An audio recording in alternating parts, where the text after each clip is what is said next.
আসসালামু আলাইকুম প্রিয় দর্শক, অন্য মঞ্চের আলাপ চাইতে আপনাদের সকলকে আমন্ত্রণ জানাচ্ছি। আপনারা বাংলাদেশ নিয়ে যারা ভাবেন, বাংলাদেশকে নিয়ে যারা চিন্তা করেন, যারা বাংলাদেশের উন্নয়নে এবং বাংলাদেশের কোনো বিপর্যয়ে আঘাতপ্রাপ্ত হন এবং সরাসরি আপনাদের জীবনের উপরে প্রভাব পড়ে, তারা কিন্তু প্রতিনিয়ত বাংলাদেশকে নিয়ে ভাবছেন, বাংলাদেশ কোন দিকে যাচ্ছে, বাংলাদেশ কোথায় যাবে তা নিয়ে কিন্তু ভাবছেন। আমরা যারা প্রবাসী মানুষ, আমরা বিদেশে যারা থাকি, বিদেশে যারা স্থায়ীভাবে বসবাস করে অথবা টেম্পোরারি বসবাস করে, তাদেরও কিন্তু আত্মীয় স্বজনরা দেশেই আছে। তারাও কিন্তু বাংলাদেশ নিয়ে, বাংলাদেশের সমাজ নিয়ে, রাষ্ট্র নিয়ে সবসময় কিন্তু চিন্তায় থাকে। আজকের বাংলাদেশ সম্পূর্ণরূপে না হোক, একটা বড় অংশেই প্রবাসী আয়ের উপরে কিন্তু নির্ভর করে। নানানভাবে এই প্রবাসীরা, এই সমাজ, এই রাষ্ট্র, এই পরিবারগুলোকে বাঁচিয়ে রাখে। নানানভাবে তারা সহযোগিতা দেয়, রাষ্ট্রকেও সহযোগিতা দেয়, সরকারকেও সহযোগিতা দেয়। এখন বিষয়টা হচ্ছে, বাংলাদেশ আজকে যেদিকে যাচ্ছে, আমরা জানি, আপনারা জানেন এবং দেখছেন যে সরকার চেষ্টা করছে আগামী ফেব্রুয়ারি মাসের দ্বিতীয় সপ্তাহে একটি নির্বাচন করার, জাতীয় নির্বাচন, যেটি দিয়ে একটি সরকার নির্বাচিত হবে, যেই সরকারটি 5 বছরের জন্য রাষ্ট্র পরিচালনা করবে। কিন্তু এখন এই নির্বাচনটি বহু কাঙ্ক্ষিত নির্বাচন। আওয়ামী লীগের আমলে যে 2-3টি নির্বাচন হয়েছে, বিশেষ করে 14 সালের পর, 14 সালের নির্বাচনটি তো মানে অন্যরকম একটা সিচুয়েশনে হয়েছে, কিন্তু 18 সাল এবং 24 সালের যে নির্বাচনগুলো হয়েছে, এই নির্বাচনগুলো নিয়ে সারা বিশ্বে এবং বাংলাদেশে নানান প্রশ্ন ছিল, আমাদের মধ্যেও ছিল। কিন্তু তারপর একটা বিশাল একটা গণ আন্দোলন হলো, একটা নতুন সরকার আসলো, তত্ত্বাবধায়ক সরকার বা অন্তর্বর্তী সরকার আসলো। এই সরকারের সময়ে মানুষের যে আশা এবং প্রত্যাশা ছিল, সেটা ছিল একটি সুষ্ঠু, গ্রহণযোগ্য, অন্তর্ভুক্তিমূলক নির্বাচন।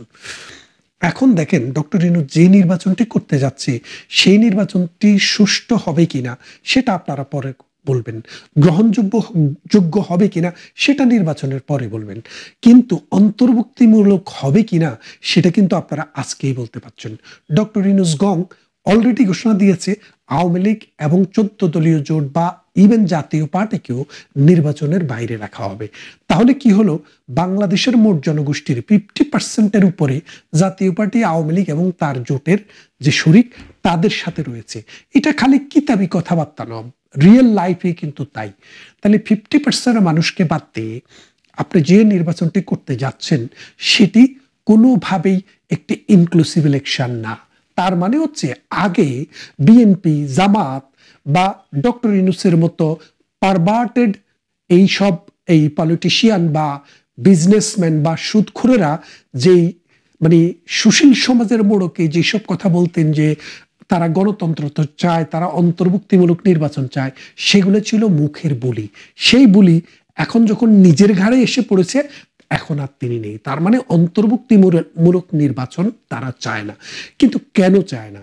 না চাওয়ার পিছনের মূল কারণ হলো, বাংলাদেশের মানুষ সুযোগ পেলেই আওয়ামী লীগকে ভোট দেবে। বাংলাদেশের মানুষ সুযোগ পেলেই বঙ্গবন্ধুর দলকে আবার নির্বাচিত করে বাংলাদেশের ক্ষমতায় আনবে। কিন্তু কেন ক্ষমতায় আনবে? প্রশ্নটা হচ্ছে, আমরা কেন বলি যে আজকেও যদি একটা ফেয়ার নির্বাচন হয়, আজকেও যদি অন্তর্ভুক্তিমূলক গ্রহণযোগ্য একটি নির্বাচন হয়, তাহলে কিন্তু আওয়ামী লীগ সরকার আজকেও ক্ষমতায় আসবে। কেন আসবে? পুরো পৃথিবীতে আপনারা জানেন যে রাজনীতিবিদদের প্রতি সাধারণ মানুষের কিন্তু একটা বিতৃষ্ণা আছে। এই বিতৃষ্ণা থাকার মূল কারণ হচ্ছে যে রাজনীতিবিদেরা যা কিছু বলে ক্ষমতার বাইরে থাকার সময়, ক্ষমতায় গেলে সেটার অনেক কিছুই তারা বাস্তব কারণের প্রেক্ষাপটে করে উঠতে পারে না। যার কারণে জনগণের কাছে মনে হয় যে ওয়াদা দিয়ে তারা ক্ষমতায় এসছে, সে ওয়াদা তারা পালন করছে না। যার কারণে রাজনীতিবিদদের প্রতি মানুষের একটা অশ্রদ্ধা অথবা ঘৃণা অথবা এক ধরনের, কি বলবো, আমি রাজনীতি করি না বা রাজনীতি পছন্দ করি না, এইরকমের একটা ভাব কিন্তু সমাজে, রাষ্ট্রে সবসময় ছিল, এখনো আছে। এটা বাংলাদেশে আছে তা না, ব্রিটেনে, এই দেশেও কিন্তু, যে ব্রিটেন, আমি যে ব্রিটেনে বসবাস করি, সেখানেও কিন্তু এইরকম আছে। আমি এখানেও যে লেবার পার্টি এখন রাষ্ট্র ক্ষমতায় আছে, যিনি আমাদের কেয়ার স্টারমার, এখানকার প্রাইম মিনিস্টার, তার যে দল লেবার পার্টি, সেই পার্টিতে স্টেপনি গ্রিন অঞ্চলে আমি 5 বছর টানা সভাপতির দায়িত্ব পালন করেছি। তার মানে এইখানকার রাজনীতি কিভাবে চলে, কেমনে চলে, কি করে সেটাও আমরা দেখি এবং মানুষের সাথে আমার সম্পর্কের কারণে বুঝতে পারি যে আসলে মানুষ রাজনীতিকে কিভাবে দেখে। তো এটি তো একটি ধনী দেশ, উন্নত বিশ্ব, পৃথিবীর 6 নম্বর অর্থনীতির দেশ, একসময় 5 নম্বর অর্থনীতির দেশ ছিল। তারপরে জার্মানি আমাদেরকে ক্রস করে ওরা 5-এ গেল, আমরা 6-এ চলে গেলাম। আমরা যে কোনো সময় আবার জার্মানিকে বিট করে 5 চলেও আসতে পারি। কিন্তু বাংলাদেশ তো একটি গরিব দেশ ছিল, একদম অসহায় বুকানাঙ্গা মানুষের দেশ ছিল। অন্ন, বস্ত্র, বাসস্থান, শিক্ষা, চিকিৎসা সবকিছুই সমস্যা ছিল। সেই দেশটি উন্নতির দিকে যাচ্ছিল, মধ্য আয়ের দেশে পরিণত হয়েছে, দক্ষিণ পূর্ব এশিয়ায় সবার চেয়ে বেশি ইনকামের দেশ হয়ে গেছিল। এখন বাংলাদেশ আওয়ামী লীগের কথা যখন বলি, কেন বাংলাদেশ আওয়ামী লীগকে মানুষ ভোট দেবে? আপনি দেখেন বাংলাদেশে আওয়ামী লীগের যে প্রতিষ্ঠাতা, আমাদের মানে প্রতিষ্ঠাতা আরো আগে মাওলানা ভাসানী রায় প্রতিষ্ঠা করেছেন, কিন্তু আওয়ামী মুসলিম লীগের পরে আওয়ামী লীগের যে হাল বঙ্গবন্ধু যখন ধরেন, বঙ্গবন্ধু মানুষকে যে ওয়াদা দিয়েছিলেন সেটা কি তিনি পালন করেছিলেন? উনি 6 দফা দাবি দিয়েছিলেন, দাবি 6টা, কিন্তু আসল দাবি ছিল একটা, স্বাধীনতার দাবি। তিনি সেই দাবিটি বাংলাদেশের মানুষের এই স্বপ্নকে বাস্তবায়ন করেছিলেন, একটি স্বাধীন দেশ দিয়েছিলেন। তারপর বঙ্গবন্ধু অসাম্প্রদায়িক চেতনায় বিশ্বাস করতেন, মুক্ত চিন্তায় বিশ্বাস করতেন, গণতন্ত্রে বিশ্বাস করতেন, সমাজতান্ত্রিক আদর্শের প্রতি শ্রদ্ধা ছিল এবং জাতীয়তাবাদে বিশ্বাস করতেন। যখন সংবিধান করেন 1 বছরের মাথায় বাঙালি জাতিকে তিনি একটি সংবিধান দিয়েছিলেন। তার মানে এই 72 সালে একটি সংবিধানে এই অসাম্প্রদায়িক ধারাগুলোকে সন্নিবেশিত করেছিলেন। তারপর দেখেন বঙ্গবন্ধু শেখ মুজিবুর রহমানকে যখন 1975 সালে হত্যা করা হয়, তারপর দীর্ঘদিন আওয়ামী লীগ কিন্তু ক্ষমতার বাইরে ছিল। আওয়ামী লীগ প্রথম ক্ষমতায় আসে 1996 সালে। আওয়ামী লীগ 96 সালে জাতিকে কি প্রতিশ্রুতি দিয়েছিল? আমরা প্রতিশ্রুতি দিয়েছিলাম এই দেশের মানুষের ভাগ্য বদলাবো, এই দেশকে আমরা খাদ্যে স্বয়ংসম্পূর্ণ করব, এই দেশের প্রত্যেকটা বাচ্চাকে, শিশুকে স্কুলে আমরা নিয়ে যাব, এই দেশের মানুষের জীবনের মান উন্নত করব, এই দেশের নারীদের মাতৃকালীন মৃত্যু আমরা জিরোতে নিয়ে আসব। আমরা বঙ্গবন্ধুর যে খুনি তাদের বিচার করব, যারা 1971 সালে মহান মুক্তিযুদ্ধের সময় যুদ্ধ অপরাধ করেছে তাদের বিচার করব। এখন আপনি একে একে মিলিয়ে নেন। আমরা বলেছিলাম যুদ্ধাপরাধীদের বঙ্গবন্ধু হত্যার বিচার করব, প্রধানমন্ত্রী শেখ হাসিনা সেই বিচারটি বাংলার জমিনে করে দেখিয়ে দিয়েছেন। আমরা বলেছি প্রত্যেকটি শিশু স্কুলে যাবে, আপনি বাংলাদেশে গিয়ে দেখেন প্রত্যেকটা শিশুকে আমরা স্কুলে দেওয়ার ব্যবস্থা করেছি। আমরা বলেছি প্রত্যেক গ্রামে গ্রামে স্কুল হবে, আমরা প্রত্যেকটি গ্রামে গ্রামে স্কুল মাদ্রাসা আমরা করেছি। তারপরে আমরা বলেছিলাম যে প্রত্যেকটা বাড়িতে আমরা ইলেকট্রিসিটি দেব, অর্থাৎ পুরা বাংলাদেশকে ইলেকট্রিসিটির নেটওয়ার্কের ভিতরে নিয়ে আসব। আপনারা দেখেন বাংলাদেশের প্রত্যেকটি ঘরে ঘরে আমরা বিদ্যুতের আলো পৌঁছিয়ে দিয়েছি। আমরা বলেছি মাতৃকালীন মৃত্যু আমরা জিরোতে নেওয়ার চেষ্টা করব। আমরা এখন বাংলাদেশে মাতৃকালীন মৃত্যুটা প্রায় জিরোর কাছাকাছি চলে গেছে, কারণ প্রত্যেকটি স্যাটেলাইট এই ক্লিনিক তৈরি করেছে আমাদের সরকার। আমাদের আওয়ামী লীগ সরকার যখন ক্ষমতায় ছিল, প্রত্যেকটা গ্রামে, প্রত্যেকটা উপজেলায়, থানায়, ইউনিয়নে হেলথ কমপ্লেক্স করেছে, স্বাস্থ্য কমপ্লেক্স করেছে, মানুষের স্বাস্থ্য সেবার ব্যবস্থা করেছে। তারপরে দেখেন আমরা বলেছিলাম যে বাংলাদেশের মানুষের জীবনের মান উন্নত করব। কার কম্পেয়ারে? আমেরিকার কম্পেয়ারে আর ব্রিটেনের কম্পেয়ারে না, দক্ষিণ পূর্ব এশিয়ার কম্পারিজনে। আমাদের সরকার যখন ক্ষমতায় ছিল, প্রধানমন্ত্রী শেখ হাসিনা যখন ক্ষমতা ছাড়েন 2024 সালে, তখনও আমাদের মাথাপিছু আয় ভারতের চাইতে $40 বেশি ছিল। তার মানে দক্ষিণ পূর্ব এশিয়াতে আমাদের সাথে কম্পিট করার মতো আর কোনো দেশে ছিল না। এরপরে দেখেন আমরা বলেছিলাম এই ঢাকা শহর অচল হয়ে গেছে। বাংলাদেশ আওয়ামী লীগ বলেছিল এই ঢাকা শহরকে ওয়ার্কেবল করতে হবে, এর জন্য আমরা মাটির নিচে আন্ডারগ্রাউন্ড করব। বিজ্ঞানীরা বসলেন, যারা অ্যাসেস করে তারা দেখলেন, বসে বললেন, ইঞ্জিনিয়াররা বললেন বাংলাদেশের মার্সিল্যান্ড মাটির নিচ দিয়ে আসলে আমাদের একদিকে তুরাগ, একদিকে বুড়িগঙ্গা, অন্যদিকে শীতলক্ষা, আর পশ্চিম দিকে বালি নদী। এই ঢাকা শহরের চারপাশে 4টি বড় নদী। এই নদীর কারণে এটার আন্ডারগ্রাউন্ড করা সম্ভব না। তখন প্রধানমন্ত্রী শেখ হাসিনা বললেন, আন্ডারগ্রাউন্ড না হলে উপরে করব।